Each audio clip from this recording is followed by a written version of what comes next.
Hello and welcome to the All About X-Men Comics podcast, where you'll find recaps and reviews of all the most recent X-Men comics, as well as previews for upcoming issues.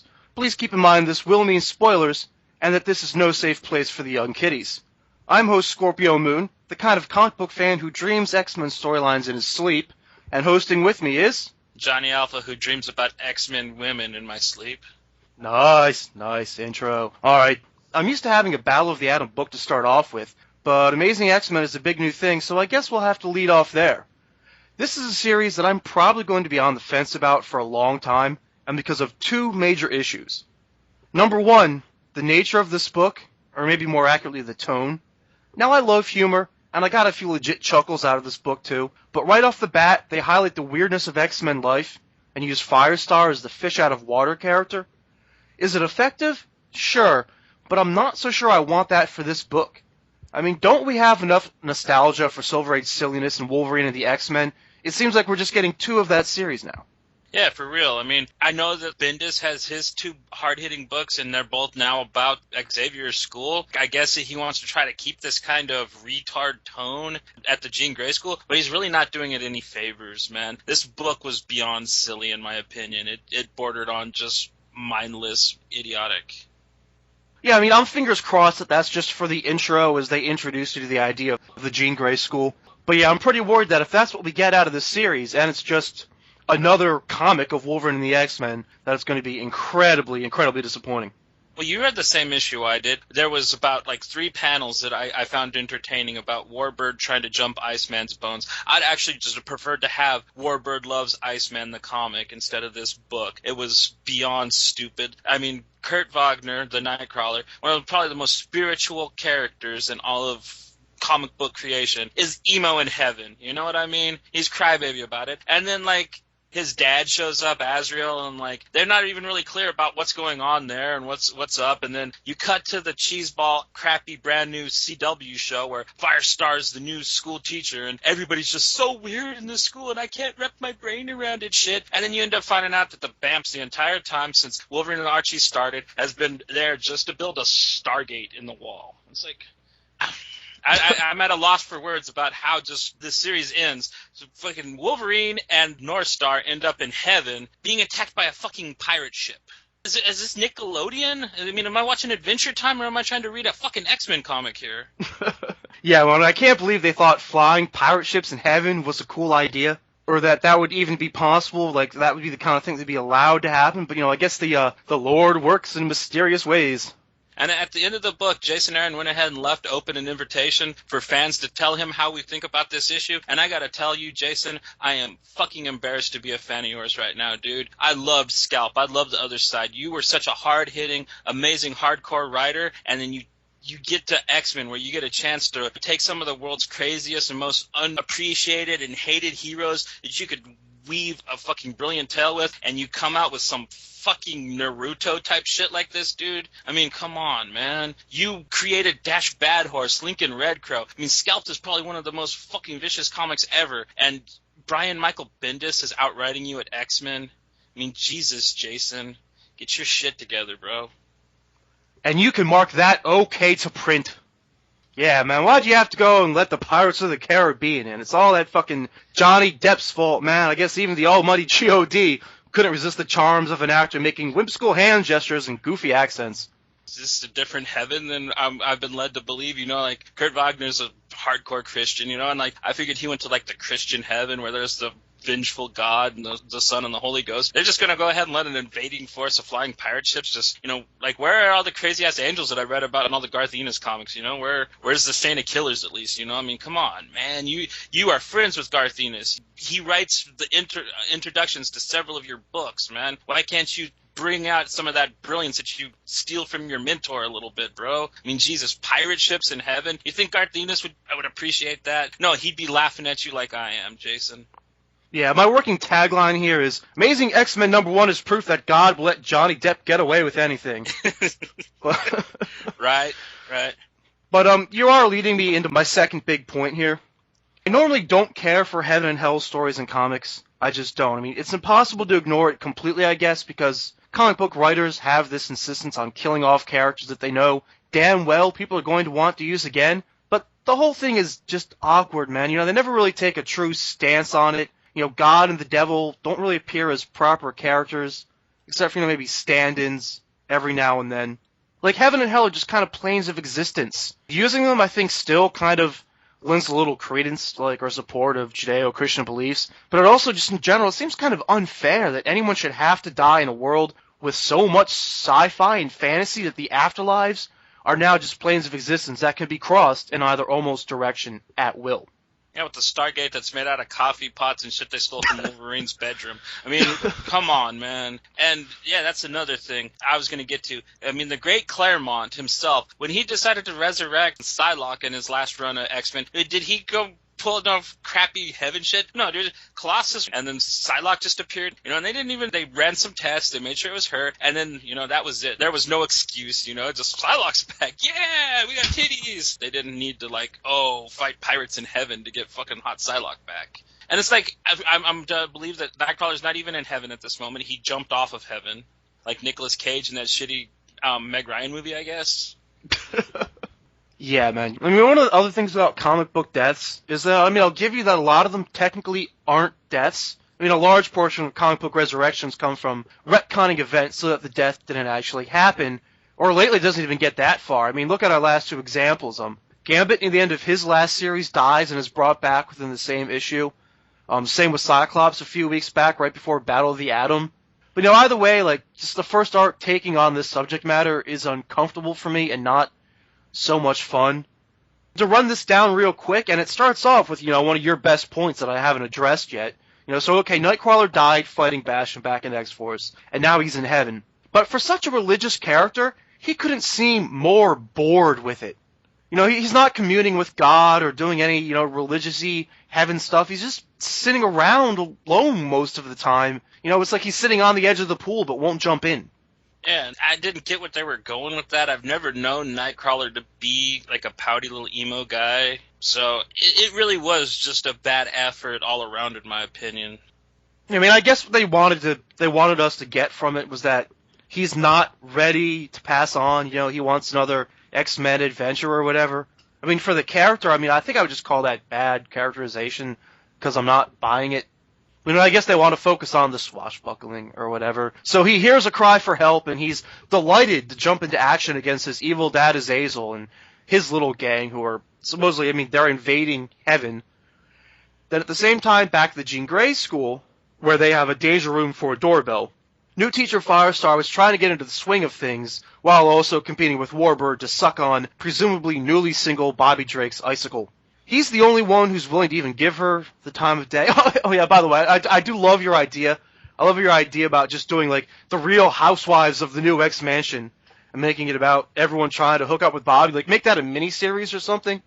Yeah, So well, I they mean, can get this comic. they got Wolverine and the Archies, and then when you go to the supermarket and you're looking at Archie's comics, they got Betty Loves Archie, you know? So, like, they have Wolverine and the Archies, and then they could have Warbird Loves Iceman, you know? And it could be, like, the other little digest comic that you can get for your fucking cheeseball X-Men collection. Yeah, man, I think it's perfect. But, I mean, as bored as Nightcrawler seems with Heaven, the other X-Men all seem equally disinterested in their new recruit, Firestar. I mean, like, even take a look at the panel where they're all looking at the Stargate the band's built out of coffee pots, kung fu tapes, and whiskey. Like, just all throughout this issue, there are so many flat, bored, uncaring faces. I think kind of like ours when we were reading this book. The thing I really got out of this book is, like, Jesus, I feel so bad for Rachel Gray. I hope she gets out of this title in soon. Yeah, I heard that, man. Hate to see her being wasted. But for real, I mean, for something that was supposed to be like the book that takes off right after Battle of the Atom, it should have been something, it should have been heavy, you know what I mean? It should have had repercussions, and it should have had something to do with what just happened, not just retarded as fucking X-Men with a chance of meatballs or something retarded. Oh, there's another X-Men with a chance. There's another very fine point, though, man. You know, we are coming off of a very big X-Men event, an X-Men event meant to celebrate their 50th anniversary, and it's going to have all these major repercussions. You've got a new title launching right after it ends. And, you know, that's a perfect opportunity to take some of the serious consequences from that event and, you know, make it be impactful and make it matter.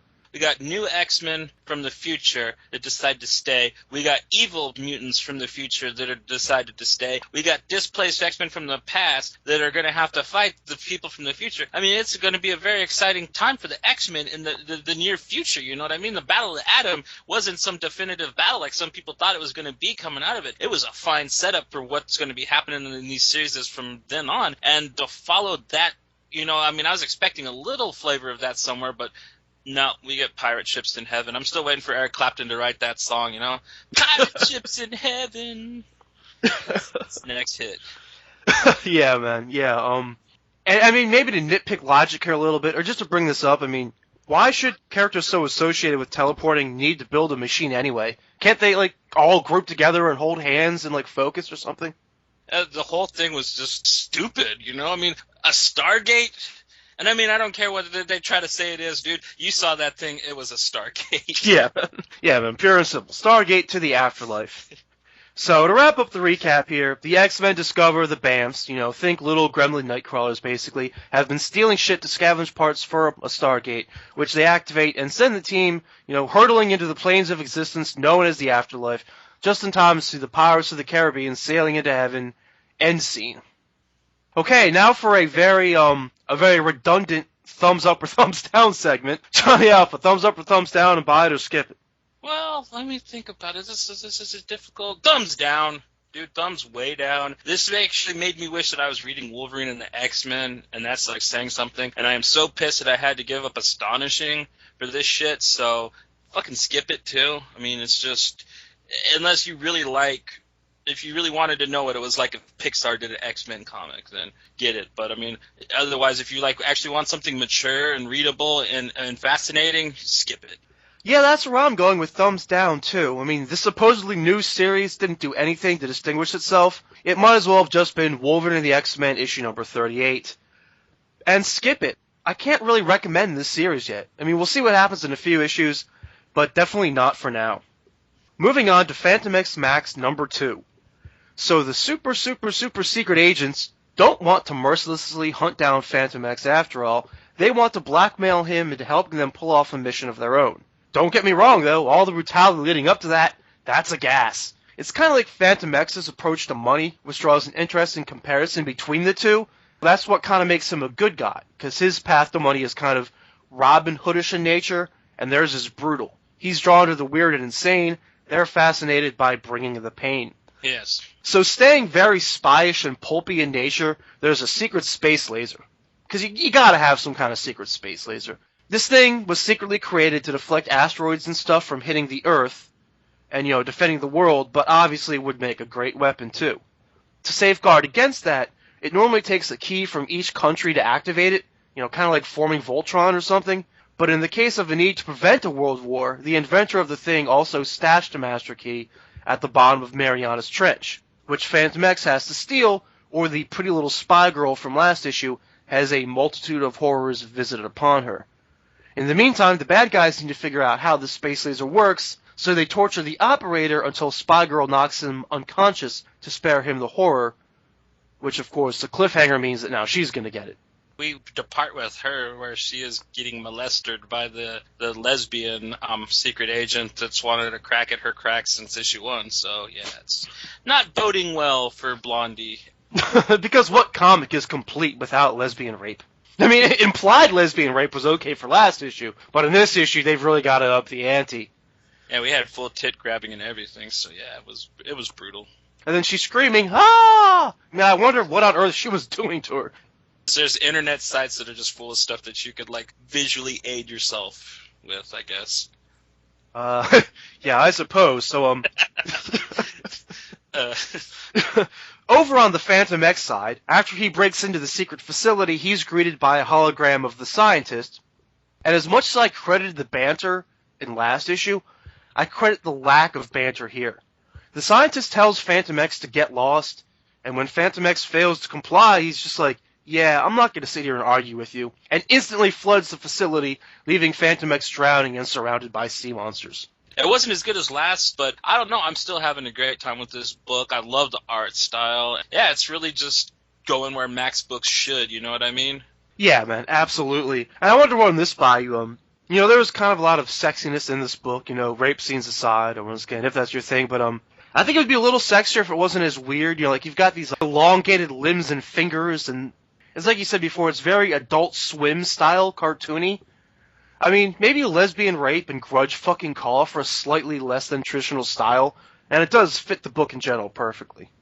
I suppose putting it like that, I completely do see your point. And that scene, it really just kind of, I mean, I usually kind of like lesbians, but yeah, this has got me kind of cringing. I'm genuinely worried about secret agents' well-being, because this girl hangs out with a guy that can punch people's heads off, so Lord only knows what kind of crazy sex shit she can do. And I guess we'll find out, because this is a Max book, and it's the only place in Marvel where you will find things like that out. It's more like Takashi Miike movies, it's like Ichi the Killer, it's really black and dark humor and stuff. But I mean, if you have a really good sense of humor, and you can be accepted of the more morbid gallows humor, you'll have a kick out of it. Yeah. Thumbs up or thumbs down, and buy it or skip it. I'm gonna go thumbs up. I had a lot of fun with it. It was probably my second favorite book that I read this week.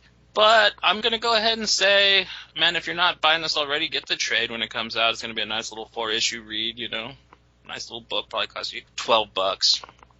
I'll go thumbs up. I mean, it didn't blow me away as hard as last issue, but I still liked it more than the mainstream book this week. So, I mean, I will go with buy it. I mean, yeah, I'll say buy. I mean, if anything, just to pick it apart for all the fun sci-fi references and, maybe revisit some of those things. Also making the X list this week is Longshot Saves the Marvel Universe #1.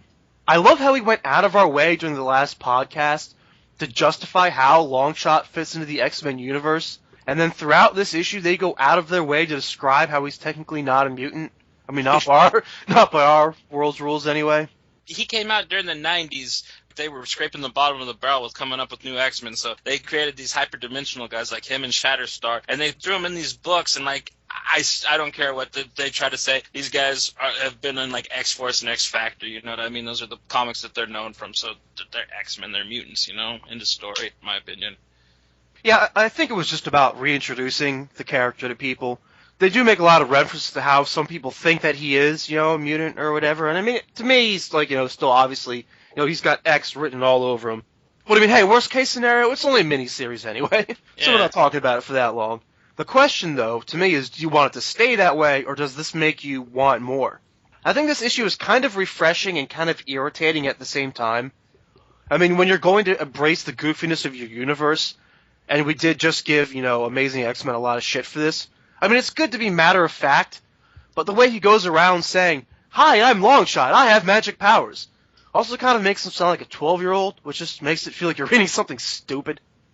Well, I think that this book was taken with a grain of sand, At least I knew going into it that it was going to be a whimsical tale, because anything that says saves or kills the Marvel whatever, it's just going to be a silly book, There's no way that you're going to be able to take it seriously. The only thing that bummed me out about this is he cut off his mullet. If they were going to make the book this funny, he should still be rocking the mullet, man.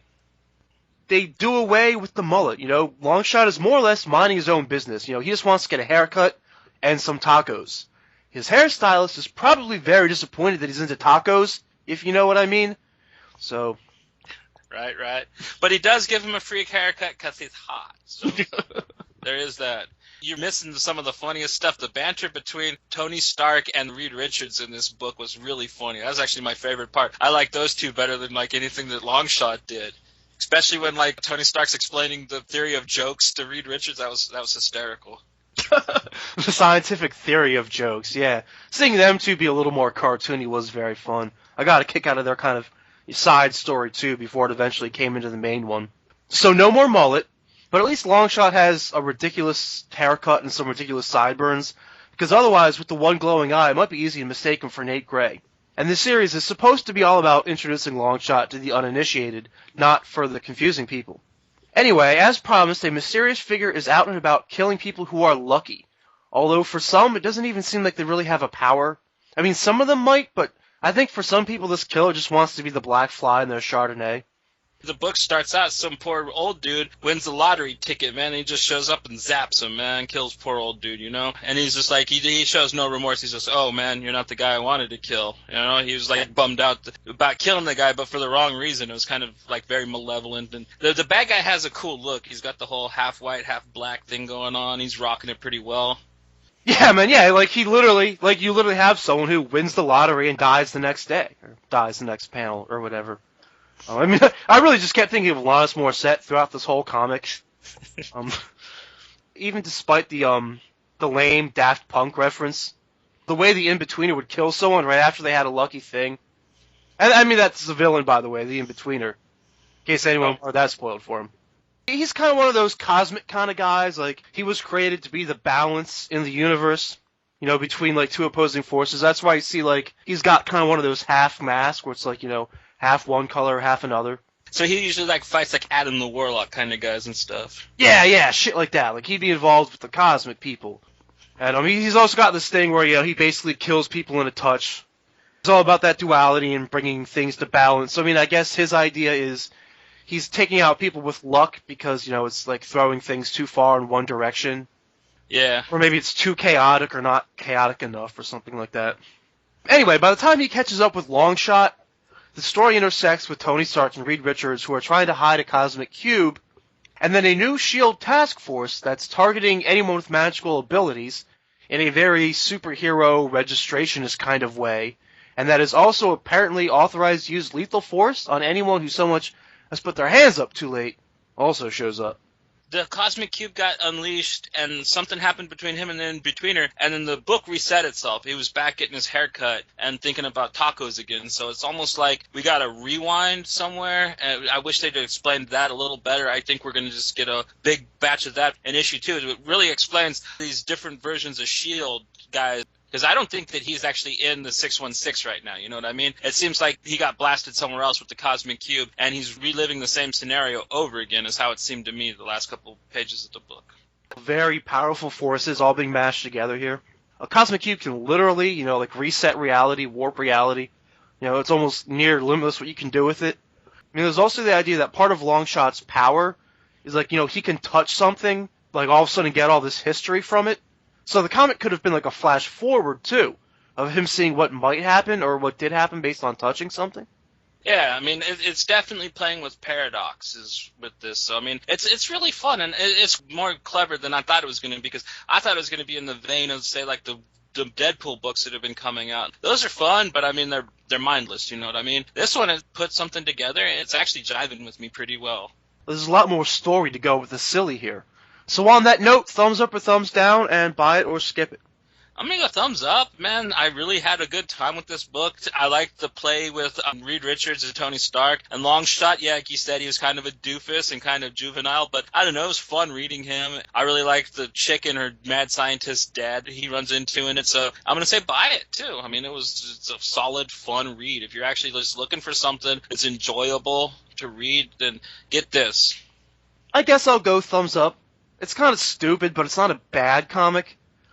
And I'll go buy it, just because I think from the very first issue, it will be really, really obvious if you're going to like the series or not.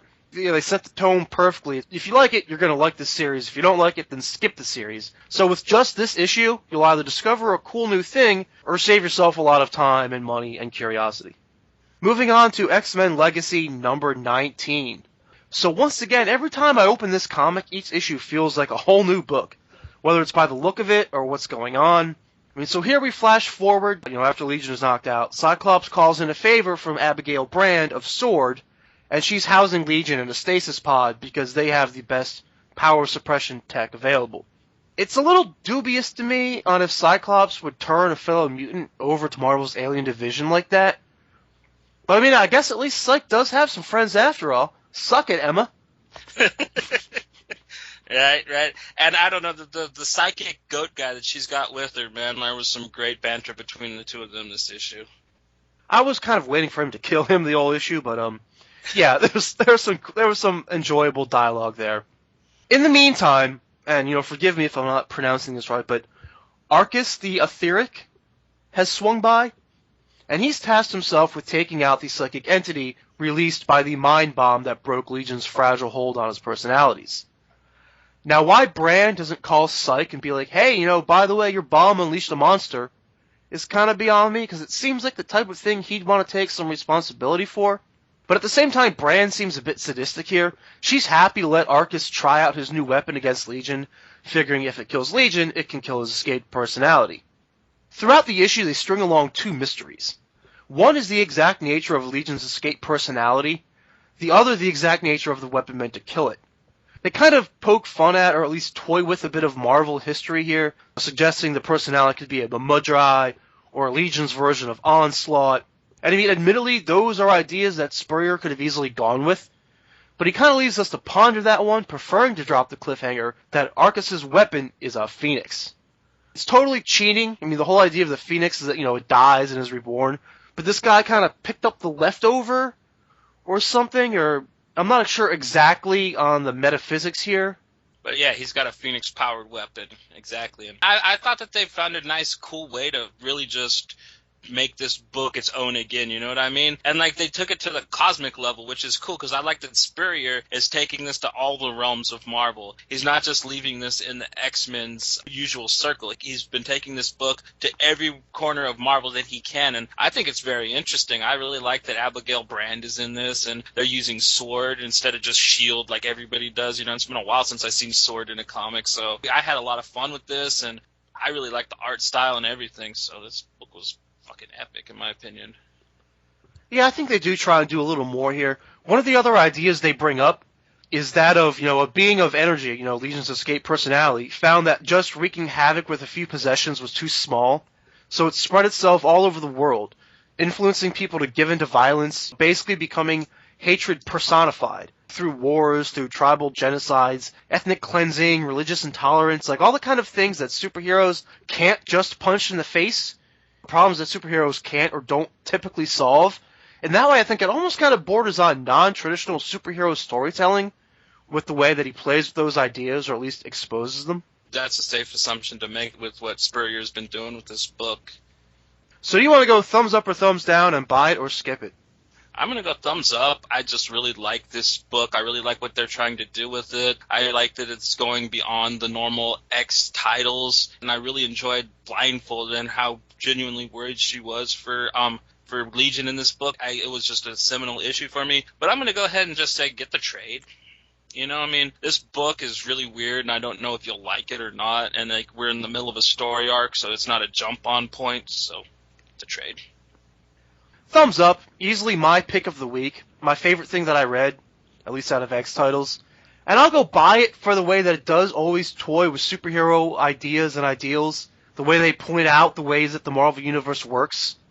I say that every issue, but it's generally true. There's always, it always gives you something to think about. And also buy it for the simple idea of enjoy it while it lasts. I've been toying with the idea of a news segment here for a bit, especially when there's a lot going on. Because what it looks like to me is it looks like Wolverine Max is not long for this world.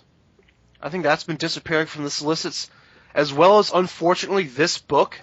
I could have been reading ahead wrong, but they talk about a conclusion in one of the future solicits, and it could just be for a story arc, but it almost kind of sounded like the conclusion for the title, especially given that both X-Force titles are going to be ending and combined into one new one, which will be written by this author.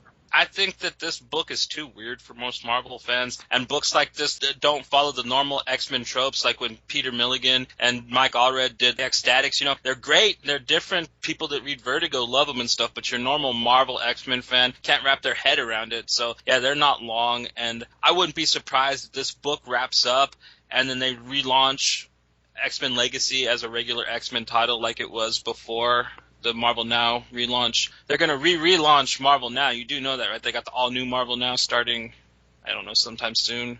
Yeah, almost kind of like they're doing phases with the movies. There's going to be phase 2 Marvel Now, I guess. I think that there might be an all-new X-Men Legacy, that's not going to be about Legion. But yeah, I'm pretty sure that Legion's story is going to wrap up. And I think that there's only so far you could take a book like this. It's like Avengers Arena and a couple of these other books that are wrapping up at Marvel. It's not that they're really getting canceled. I think that some of them really just ran the course of what you could do with that kind of a title. Yeah, I won't argue with that. I mean, it's a shame, though. I mean, this quickly became one of my favorite books as soon as I started reading it. And this is one that, kind of ironically, like, I was not really ever looking forward to or excited about, and, kind of didn't read it for a while for those reasons, but, Oh, no, yeah, I remember before we did the show together, I posted on one of the groups we're on, and you're like, man, I don't really dig Legion, and I'm just like, I never liked it before this either, but, dude, this fucking book is the shit, man. It's the bee's knees. Yeah, this is a pretty quality book. You also have a lot to look forward to in the X-Men title, though. Looks like we'll be getting more Rachel, along with M showing up, and Karima the Prime Sentinel. Right. So, yeah, we got more badass biddies with more attitude. Like, that book didn't have enough to begin with. I mean, honestly, I want to see Wolverine try to bring some law to this group of women and just see him get slapped down now. I mean, with M, the team had attitude, with all the characters that are in it, but she is definitely going to fucking make that entire attitude twofold by herself because she is just such a bitch, but she's a lovable one, Yeah, man, well said. Even though there's a lot of mostly thumbs up and buy it recommends, kind of an average week. Not a lot to be excited about. Yeah, it's what I'd call a meh week. Yeah, very meh. But let's see if that changes. On to the previews. First up, we have All New X-Men number 18. Still kind of crazy to me how this book is going to switch tracks with the original 5, leaving Wolverine's Jean Grey School, leaving it behind to join up with Camp Cyclops. What I'm really hoping for is more Cyclops with Cyclops. That was the whole point, to make him look back at himself, so they really need to share more panel time. Yeah, more slim and slimmer, as Wolverine called him really classically in one episode. This is a book that should have came out this week, man. This is what I want to read about. I want to know what is going on at the Xavier School after this big bomb is dropped. I want to see how the past X-Men are going to rub shoulders with the new Uncanny X-Men, characters like Triage and Gold Balls and Tempest, It's going to be very interesting to see how people from the 60s, 70s are going to rub shoulders with teens from nowadays. It's going to be a quite interesting look, and the way Bendis has been writing this title so far, I can't see nothing but good things coming out of it. So, I mean, I really wish this book would have came out this week. I know, right? And man, I still can't get enough of that location. Wolverine might have slapped Cyclops in the face by calling his new school the Jean Grey School for Higher Learning. But to set the new Xavier School inside the old Weapon X facility? That's balls. Yeah, that was, that's balls, that's tits, that's what I want to call it, man. That's pretty fucking awesome. And I mean, I really want to see how young Cyclops reacts to this. Once again, the whole point of All New X-Men was, show Cyclops how far he had fallen, or how far he had changed, how far he had come. So, young Cyclops is going to go from Xavier's straight-A student living in the mansion to now spending his time in, how does young Iceman eventually put it, a future mutant torture chamber? This is an issue that I am dying to read, you know what I mean? Honestly, it can't be released soon enough. And another thing I want to put out there, I really think that, I still think anyway, that a lot of Kitty Pryde's kind of little temper tantrum when she left, I think some of that was a bit of a show, just because I think more than detracting from Wolverine, her idea was that she wanted to go with her students. Because she really has come to see the original 5 as being like, her team and her students, and like, she goes where they go. But I mean, were someone to defect from, Cyclops' new Xavier School, assuming they can get away before Emma or someone mind wipes them, wouldn't that be a great little trick? Put a spy in there so you can learn its location? I don't know, because they really seem to have, I mean, if they're doing it, it's going to be just between her and Wolverine type of thing, because Bobby seems genuinely broken up that she dumped him cold turkey and fucking left his ass, you know what I mean, and went with these guys.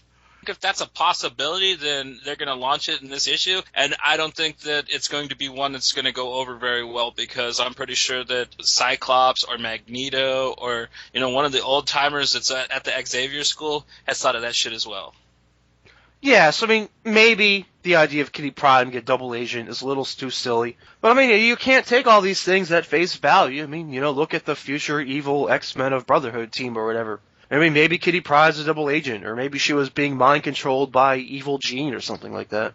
all viable possibilities, but I think that she really was pissed that they fucking put these kids in her charge, and then they let these assholes from the future just attack them and brutalize them, and they wouldn't listen to her when she was trying to defend them. I mean, I think that if she's going off of her cause that she actually gave for leaving, I can believe that 100%. I don't think she has ulterior motives. I think she's pissed because the Jean Grey school acted like fucking fools, and they did shit that is beyond them. They're so convinced that Cyclops is the bad guy, they didn't stop and see that they were brutalizing fucking other mutant kids because these assholes from the future told them it was okay.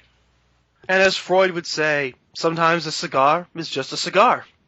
Okay, so next week we're also going to cover Deadpool number 19. An arc wraps up in this issue, and from what I understand, a pretty depressing one.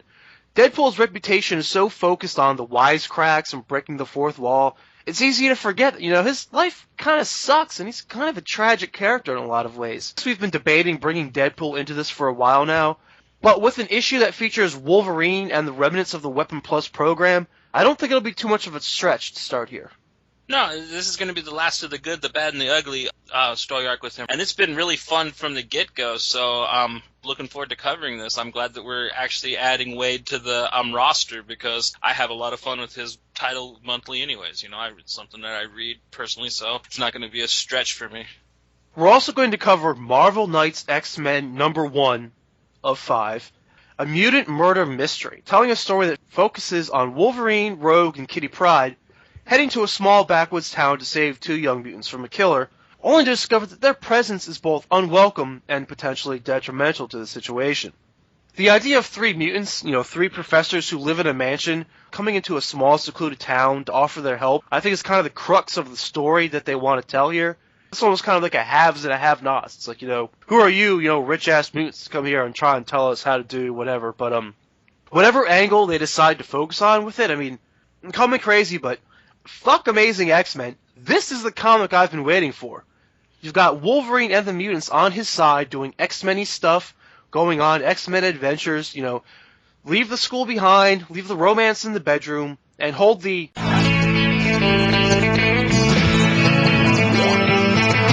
I said hold the Friends theme song. Someone is out there hunting and killing mutant children, and this is something they have to get involved in. I love seeing some good old classic Wolverine emotional anger. Kitty can stay home with Beast and be logical and play connect the dots with the evidence if she wants to, but he sees this shit for what it is, running off an instinct, going to be a man of action. Well put. I've been really excited that they're relaunching the whole Marvel Knights line anyways. It's a nice little midpoint between normal Marvel and Max, so it's got a bit of more of an adult theme to it, but it's not quite crude. And I'm really enjoying the Marvel Knights Spider-Man four-shot that Matt Kint's been doing. So if this X-Men book's going to be any near to how good that book is, then I can't wait to read it. We're also going to get Savage Wolverine number 11. Damn, man, I wish this one was going to be longer. Because apparently this is the last issue of Jock's story. And that's only enough time for, one twist, right? And if that's that the planet is Earth, then they spoiled that from the very beginning. Right. Yeah, I didn't think that this was going to run too long, but I thought 6 issues at least. It's only going to be a 3-year? Man, that's crazy. It's kind of disappointing, man. Not going to lie. And remember how I told you that Jock would have been writing this as kind of a father and son tale? Maybe somewhat inspired by, him and his son, writing them like a metaphorical fun little thing. That might play out in an interesting way too here. I really like this arc. I like the art. I'm having fun with it. I'm pretty sure that it's going to be a good 3-issue. There's been good 3-issue Wolverine series. It's one of my favorites. Logan by Brian K. Vaughan and Eduardo Rizzo. Great book. 3 issues, they told a great story in that. It is possible, so I really hope that this one comes out like that. Also coming out is Wolverine number 11. Yeah, all right. Hey, hold on, though, man. Hold on. We were promised by the, almighty solicits a very stunning last page. Yeah. Take that for what it's worth. Thank you, jackass solicit writers. Especially when we're facing the specter of Mystique, Lord Deathstrike, and shitty new Silver Samurai as our villains at the end of the level here. And the 13 ninjas. I would assume eventually Sabretooth, too. But, you point off that little cadre of ninjas that we're going to face. And technically, the whole idea, you can't write them off, right? That's supposed to be the whole point, is that now any fight is a dangerous one. whether it's a goofy, D-list villain or even a nameless ninja. I mean, these ninjas will have, like, cute little temporary names, like, on the anatomical parts of a hand. Like, there's the thumb and the middle finger or something like that. I mean, so hangnail. Wolverine versus the hangnail. The hand's most deadliest assassin. But yeah, I don't know, man. Like, I'm so hard on this book when I read it, and then the week after it, I get a Wolverine Max, and I'm just like, why was I so mean to that Wolverine book? I'd have rather read that again. So I'll give it a decent shake. But I mean, as far as like actually like awesome Wolverine shit goes, this book is falling way short, man. Way, way short. Well, I'm just hoping there's at least a well-written action scene here. That's my it for the issue. Well, he's gonna have to pop his claws through all the pain, dude. Like, he's gonna somehow win, dude. Wolverine's gonna lose. What, dude? I don't believe that the next time I see Superman lose in a comic. I wouldn't be mad at a Berserker Rage, I guess. Yeah, but I mean, it'd probably take a lot out of him. You know what I mean? You probably need a 5-hour energy to get one of those going in his current state. Well, I mean, at least he doesn't have erectile dysfunction like in Wolverine Max. It's always weird when you take away one of Wolverine's powers, because there's always that question of how does it affect the other one. I mean, like, you take away his healing power, and then, like, Beast has to make him, like, a little blue pill so he won't get, like, metal poisoning or something. Like, there's always that kind of give and take. So, like, I mean, can he still be totally feral and go crazy, and then be left in, like, a hulking dead mess afterwards? I mean, that might at least be kind of dramatic. I don't know, man. With all the shit that the Solicits have promised us, like a very sexy fucking Emma Frost and Black Widow team up, and somebody's gonna die in Uncanny Avengers last week. Yeah, man. Like, I'll believe it when I see it. A dramatic thing. I bet you, like, Wolverine's gonna kiss Kitty Pryde. That's like their idea of a big dramatic last panel. Ay, freaking ay. All right, I'm done with this. Let's move on to previewing X-Men Gold #1. X-Men Gold #1 is a tribute to the beer homebrewed by Iceman and Gambit in Astonishing X-Men that they tried to send Cyclops as a peace offering. Right, and yeah, they started the Astonishing team. Their book didn't get canceled. It's just they didn't know how they could quite write about mutants making beer. It's not going to be a very exciting read, so they just went ahead and just left the fine points out, and this one's just going to brush over them with the beer's done, the launch date, they're going to send a couple bottles to the schools, see if which friend likes it the best. Yeah, it's classic X-Men Gold versus X-Men Blue. And I mean, and obviously we're just bullshitting the fuck around here, but Johnny, I really just did love your pre-show joke about what? X-Men Gold? That sounds like a kind of beer or something. Right. But no, I mean, after looking at the preview pages, I think I'm kind of sold on this. I mean, at first it sounds like it's just one of your obvious things. This is meant to be another one of those, 50-year anniversary celebrations. So they make an oversized, overpriced issue. They bring in big X-Men names like Chris Claremont, Bob McLeod, Stan Lee, Len Wein, George Melonia, Fabian Nicesia, Salvador LaRocca, like Roy Thomas, like Pat Off, like just all these fucking names. Like, we're in all these people, like, and it's gonna be a big X-Men anthology kind of book, collecting some new stories, written by all these big names, and they take place, all over, different years of X-Men history. They're all supposed to be considered technically in canon, but I mean, I think it's gonna be a lot of fun. There's this one part, Wolverine does his own version of the Xavier protocols, because he's like tactical like that, and that's how he thinks. Based off the preview pages, like, that looks like worth the price of admission alone. Speaking of, you'll see Xavier and Magneto together, and, a whole ton of, like, really nostalgic X-Men kind of stuff. Gold, it's the gold anniversary. It's 50 years, so it's properly named. And I don't know, it sounds like something that with the names they got, it should be well worth the look. So that's the last thing to look forward to in our previews. Why don't we go ahead and spike the punch this week? Yeah, man, let's spike it up. Oh, yeah! Spiking the Punch is a segment where Johnny and I each recommend one non-X-Men related title to spike up your weekly reading. Johnny Alpha, do you want to lead us off with your choice? Yes, my choice is from Icon Comics. It is the new Painkiller Jane, issue 1 of 4. I've loved this comic since it was first released in the 90s by Jimmy Palmiotti and subsequently by Dynamite Entertainment. And I'm so glad that, like, he's found a place where he can, like, do it and have good artists, you know what I mean, and have it be put out by friends of his. Basically, she is to be babysitting an Arab princess. It's coming to town, and it's supposed to just be like a cakewalk, you know what I mean? She's just supposed to, like, make sure this girl's okay. She's a little late because she went to the wrong terminal in the airport, and by the time she gets to where she's supposed to be, there's already hit squads, and there's a Predator drone shooting rockets at the chick. So she's trying to climb the fence to get to him, and the princess's limo actually smashes into the fence, and she gets entangled in barbed wire, which exposes her boob. So she's like fighting these assassins with the titty hanging out, just back it. It's pretty hardcore. It's pretty funny, and like the Arab chick, she's grown up all conservative, and like her bodyguard's telling her how disappointed he is with her because she's like wearing this really pretty dress. She's out of her burqa and stuff. She's really like, your boob showing. She's like, as she's really shocked. It's like, it was a really cool look at the difference between Western and Eastern values. But I don't know. It was a hard hitting, nice number one for a character that I just love, and I'm so happy to see back. Yeah, man. Painkiller Jane, The Price of Freedom, number one. This is Marvel's dirty little imprint. And, Joe Quesada, had a hand in creating her. And to make the obvious connection, her thing is a healing power. Think Wolverine with tits if you want. But how cool is it to see Painkiller Jane back? It's been about 5 or 6 years for the character, and she returns in top form here. I really do love when characters who are supposed to be angry are angry.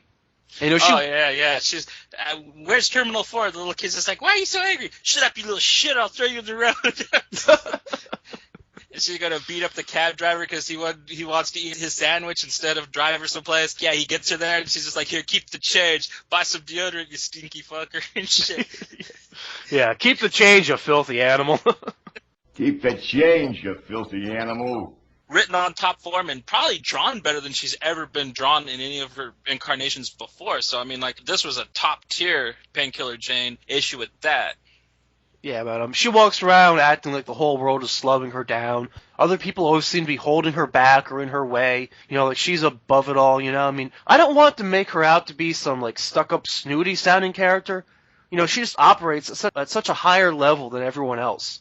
So, all throughout this comic, like you said, her clothes are being blasted and torn off to the point her nipples hanging out, and, someone tries to tell her, and, she just can't be bothered with details like that. She can't be fucked. She's just moving right along. We've got bigger problems than that. And I mean, that's the whole... Yeah. We've got bigger problems than my titty. I grabbed your tit. It's a fucking biggie. Who cares about wardrobe malfunctions? We got Predator drones, bitch. Yeah, I know, right? I mean, that's the whole comic, too. It's fast-paced, exciting. We won't stop for any bullshit. Johnny, I've got to commend you on an excellent recommendation here. A book like this really hits the spot, especially when a lot of the X books this week were kind of lukewarm or meh, like we were saying, and there was this overabundance of silliness to deal with. And this is really just like a shot of whiskey to slap you out of it. Yeah, man. I mean, honestly, and I love these books that there's no other way to put it than it's like the best action film you've ever read, But like this issue is just like the first 20 minutes. But I mean, it's different than the other first issues we've been banging on about because it didn't set up shit. It just fucking hit the ground running, slapping you in the face and shooting at you, I mean, it really is just, I don't know, just probably the best thing I've read this week. Yeah, man, hit the ground running. I love that. Okay, so this week I'm splitting the punch with Suicide Risk number 7 from Boom Studios. And I really think I don't recommend enough Boom Studios. But anyway, Suicide Risk starts off about a cop just trying to survive in a world of superheroes and supervillains. But when he finds the source of all this power, he can't help but take a taste for himself and enters a much larger world. It's included some great concepts along the way, like the idea of your superpowers having a recoil, just like when you fire a weapon. And it's self-aware and serious enough to know that in this type of story, traditional superhero crap won't fly.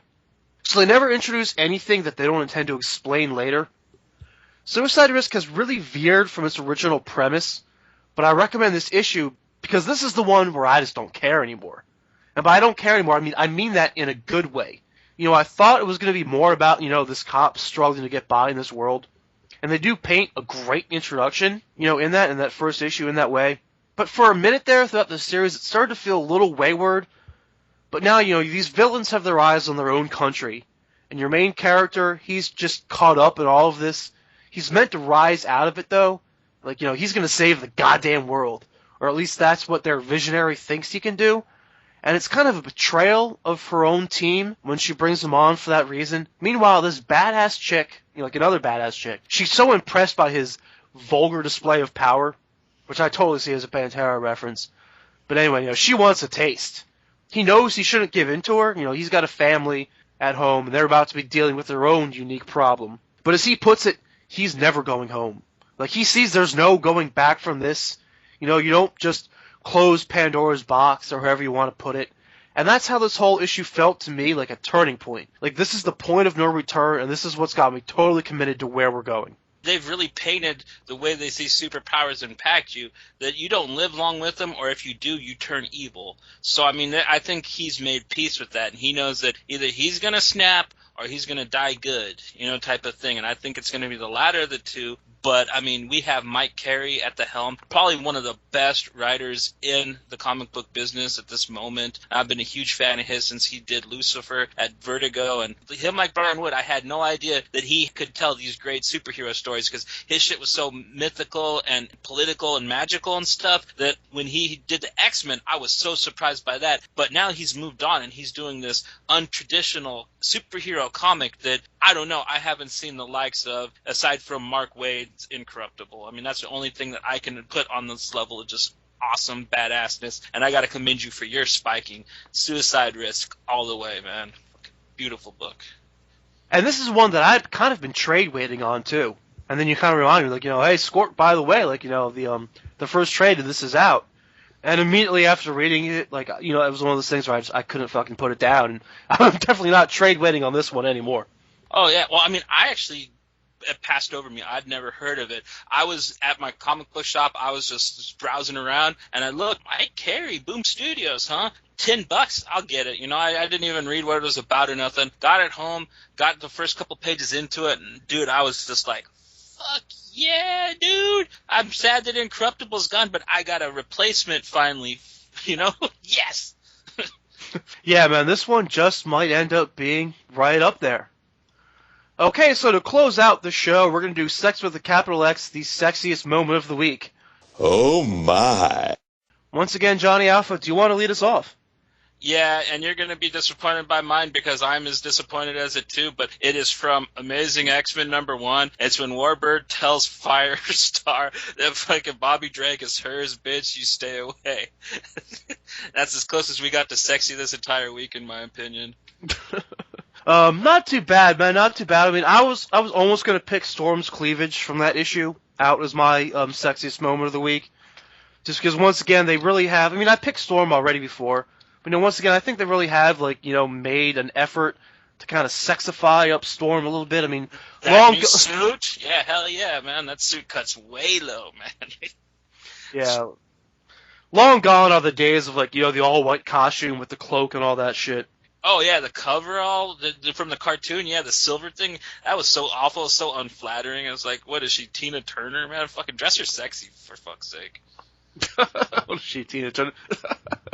Yeah, man, yeah, but, for my sexiest moment of the week, I'm going to go with a page from XMen Legacy number 19. There's a scene where they show how the X-Men, the Uncanny team, have been fighting the possessed robot character. And you've got a real nice, how do I say, it's a real nice boob shot of, Emma Frost. Yeah, I know the panel you're talking about, just for real. I forgot all about that one.